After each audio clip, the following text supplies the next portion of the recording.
bilang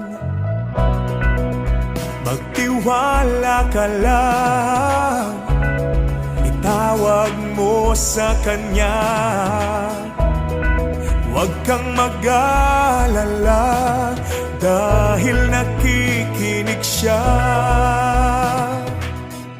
Huwag kang bibitaw, kumapit ka lang, huwag kang susuko. Ipaglaban mo ang katotohanan, ituloy ang laban. Huwag kang hihinto, ituloy ang takbo, huwag kang mapagod. Tayo ay maglalakbay sa daan ng buhay, kasama ang Diyos na lumalang